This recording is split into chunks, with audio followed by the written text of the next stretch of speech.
Action is the foundational key to all success. Pablo Picasso. My friends, just act. Just move forward each and every day. You don't have to be right. You just have to be trying, and you correct along the way. That's why we say just spend 10 to 15 minutes with us. I try to convince you guys on a daily basis, and I know I've convinced many of you. But those of you who aren't convinced, just commit yourself. See if your skills don't improve over time, and do not rush it. Don't think you have to master this in X amount of time, or you're an idiot, or it'll never happen. No, no, no. Just stick with it. You can do it. It will come with practice. And my friends, you need to know this, because a future is coming that is going to be tough when all of this inflation catches up with us, when all the wars and other issues and troubles and dissent inside the country start crashing the markets and the economy. You're going to need to know what you are doing, what you are seeing on these charts, how to read a chart. That will give you incredible amounts of power. But if you don't practice, you're never going to learn it. And you can't learn it at the last minute. It's like the farming analogy versus the school analogy. In school, you could cram, and you might be able to at least pass the test. As a farmer, you can't cram the seeds in the ground, water them, hoe around it, hope it's all going to grow in a day. It takes time. Learning to chart the markets takes time. It's the farming model, so keep that in mind. Start today. If you don't start today, you're going to be one day shorter of getting to your desired time horizon. Let's jump into these charts. We see that stocks and bonds are down. Gold and Bitcoin are up. Let's look at the S&P 500 reverting to the mean. Down strong in the morning, recovered some in the afternoon, down 0.38% for the day. We are below the trend line. We can see where we bounced off of it, rotated hard in the morning. Didn't quite have average volume in the morning or afternoon, but again, moving down hard. We look at the Wednesday, Thursday, 2-day candle, green spinning top. Did not penetrate the weekly trend line. We haven't hit the low of last week yet, but we do have a red down candle, and looks like the market is back to moving down. We shall see. We'll see how the week ends. And again, if it ends in a way that convinces you that the market's going to keep going down, if you jumped in at the initial rotation over, then of course it could give you the ability, if you wanted to add to your practice position, you could add to it. Again, nothing keeps you from doing that. When you have these fluxes in the market, where things pop up on some news, as we saw happening on Monday and Tuesday, and then starts to die. Now, again, tomorrow's going to tell you more. It may zoom tomorrow, and we may see big changes could slam through the weekly trend line and tell us that, hey, we are hitting a bottom here. But I'm going to be surprised if that happens, but it could. I don't make predictions. I let the charts tell me what to do. I don't try to second guess or forward guess them. I base it upon what?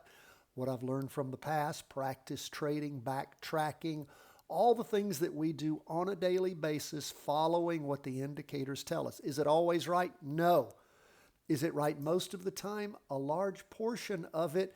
But all we have to have, for those of you who followed our Always Winning method and the other trainings that we have here at the channel, you see that you only have to be right 4 out of 10 times. Have you seen that? Have you done the math on that?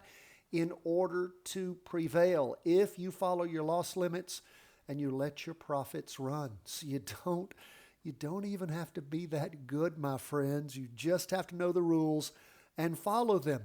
And I keep saying, why are we not getting this? I'm doing my best every day to get this message out, to teach and train and encourage. And we don't charge anything. We just share. So hopefully it's helping you. Let's move on from the S&P 500 to the NASDAQ 100. 0.48% down for the day. Haven't hit the low of last week yet. Down way big in the morning, pulled up a little bit in the afternoon, still down for the day about 0.5%. Green spinning top, almost a doji. After those 4 down candles, we shall see which way things continue to move. Friday's going to tell us a lot more.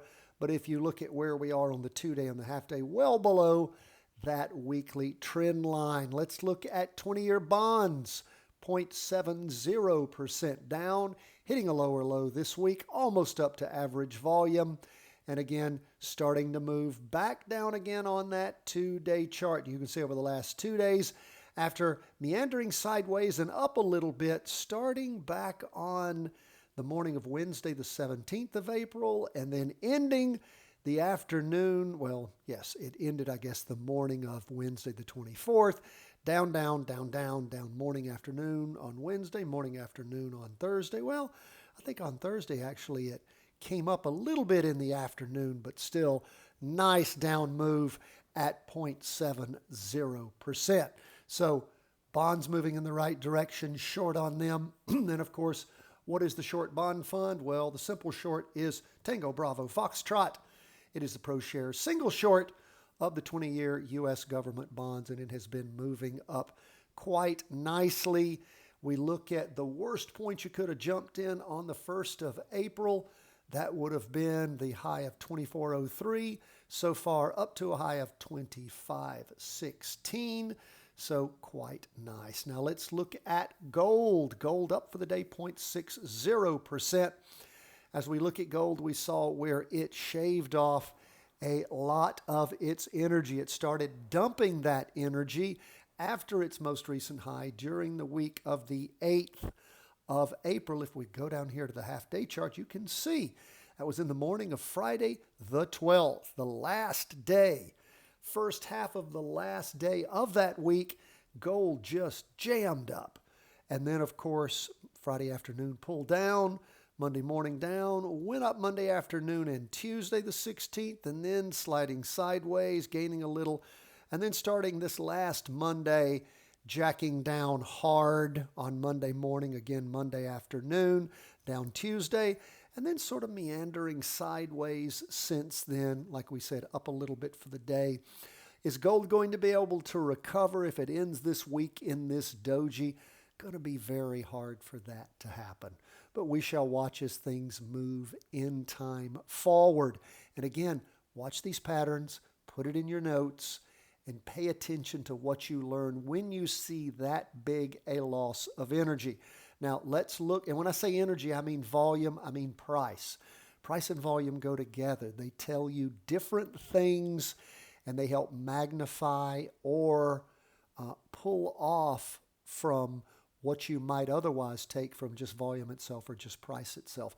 They give you so much better picture. That's what Jesse Livermore and so many of the traders of old have taught us, and traders today teach us, the master traders. Again, volume and price tell you so very, very much. Now, we see HODL, which is, of course, the replacement for XBTF. This is the Van Eck Bitcoin Trust. It is the Van Eck Bitcoin ETF. Again, traded during market hours like an ETF or a stock. And again, you don't have to have money in an exchange. And of course, you can practice trade this easily with just your charts. You don't have to be going to any kind of crypto exchange that may or may not go bankrupt and steal all your money. FCX?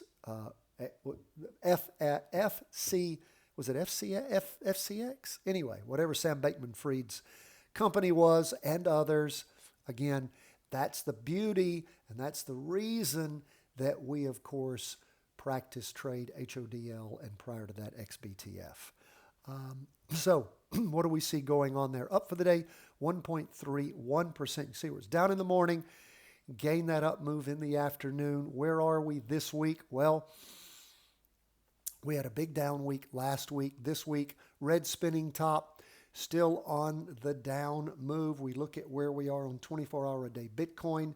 You can see it actually started on the 24-hour-a-day chart back on the week beginning the 8th of April. That was red spinning top down last week, red spinning top this week. Again, moving lower, the candle body itself. But again, not the price, not hitting that low that we saw last week. The low we saw last week on Bitcoin was $59,600. 29. This week, 62,785. But again, we do have a bit of a downward push. We'll wait, watch, and see. Like I told all of you guys, and I've said several times, I want Bitcoin to pull back nicely. More than 2 weeks like it did last time. That could end, but hopefully it won't. We'll get a lower low than we did last week.